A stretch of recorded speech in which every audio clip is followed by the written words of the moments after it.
Завършиха и полуфиналите на Каменица Фен Купа в Пловдив. Вижте кой стана победител. 32 отбора премериха сили в Пловдив във втори от общо 12 полуфинала на аматьорския турнир Каменица Фен Купа.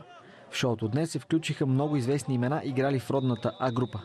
Бившият футболист на Левски Димитър Телкийски, носили екипа на пловдивския Локомотив Красимир Димитров и може би най-популярното име сред гостите Александър Александров Кривия, футболист номер 1 на България за 1999 година.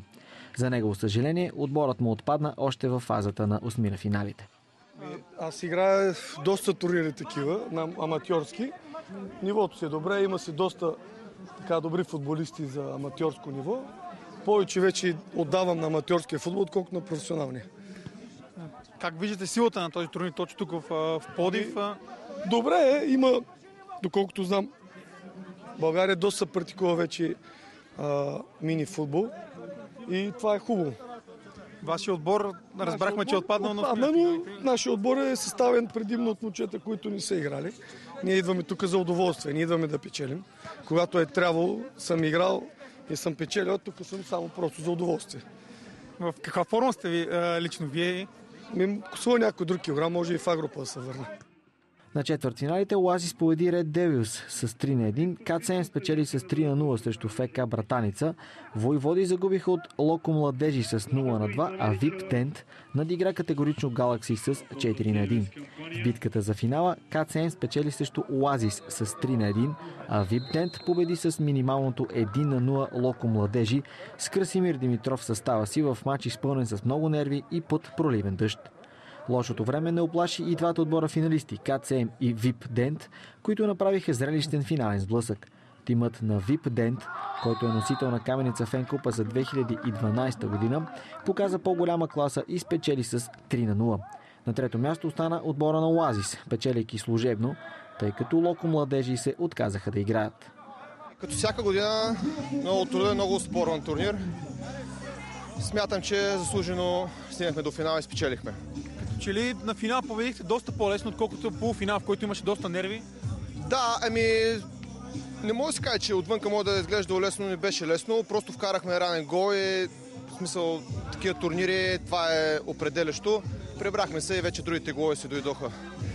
Вие сте победител, вашия отбор е победител за 2012 година, сега отново печелите. Какво да очакваме от вас на големия финал? Още повече той ще се проведе именно тук в Пловдив и на практика сте си домакини. Да, това е много хубаво. Както виждате, базата е страхотна. Предразполага да се играе добър футбол. Участваме, надяваме да спечелим. Имат ли бъдеще такива турнири? Наистина добри ли са те като цяло за аматьорски футбол? Абсолютно. Смятам, че турнирът е много добър. Събират се наистина момчета от квартала. Идеята е да дойдат, да се изпотим, да пием биричка след матч. Смятам, че турнирът е супер. Естествено, всеки иска да спечели, стават и неприятни ситуации, но това го има в футбола, няма как. Вие бяхте сочени като един от фаворитите в този турнир. Очаквано ли спечелихте според теб? Не знам дали е очаквано, смятам, че играхме добре от първия до последния матч и заслужено победихме. Нито един отбор не надигра.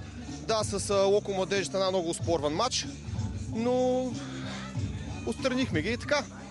Късмет е със силните, имахме късмет в този матч и спечелихме и ги отстранихме. Видяхме много бивши футболисти, които участват тук, като Сашо Александров, като Красимир Димитров. Какво е да играеш срещу играчи, които са играли толкова мача в А-група?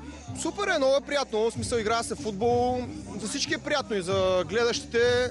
Има атракция. Това е супер, много хубаво. Трябва да има повече такива мачове и турнири. Поздравявам Каменица за перфектната организация.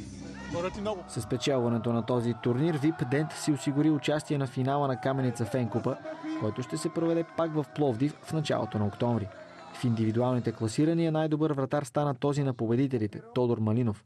За най-атрактивен играч бе определен Румен Генев от КЦМ. Най-коректен тим стана А-отборът, а най-резултатен КЦМ със своите 30 гола. За всеки един от тях ще бъде дарен по 1 лев в благотворителната инициатива Дари гол. Много висока оценка поставяме на турнира като цяло поради ред причини. Първо, страхотна спортна база. Второ, в Пловдив като отбори е най-голямата конкуренция на Каменица Фен Купа. Аз го наблюдавам от години.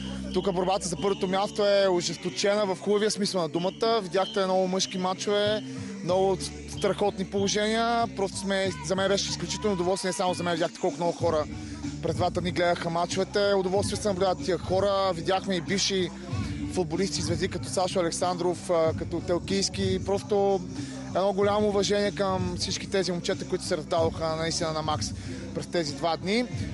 Както знаете, тук ще са и финалите на 2-3 октомври. Това е много интересно. Така, не знам дали сте се ровили в историята на турнира, но Пловдив има най-много национални шампиони. 3 отбора са ставали национални шампиони. Сега ще бъдат и домакини, така че предстои един страхотен финал на 2-3 октомври и ще се видим отново тук на тази наистина страхотна база. Горещи благодарности на община Пловдив за съдействието на турнира. Какво може да очакваме именно от тези финали на 2-3? Много футбол, страшно много футбол. 12-те шампиона на България ще премерят сили тук. Има отбори подобни, има много силни отбори. Знаете, това е втори полуфинален кръг, предстоят още 10 полуфинала. Така че може да очакват, призовавам, то е рано, ние тепърва ще говорим много за тия финали, но призовавам всеки, който обича тази игра и от Пловдив да заповяда на този прекрасен комплекс, да гледа тези момчета, защото те го заслужават. Заслужават много, много публика. Следващият полуфинал от Каменица Фен Купа ще бъде на 14 май на стадион Локомотив в град Варна. Това беше всичко от нас за днес. От мен и екипа, приятна вечер!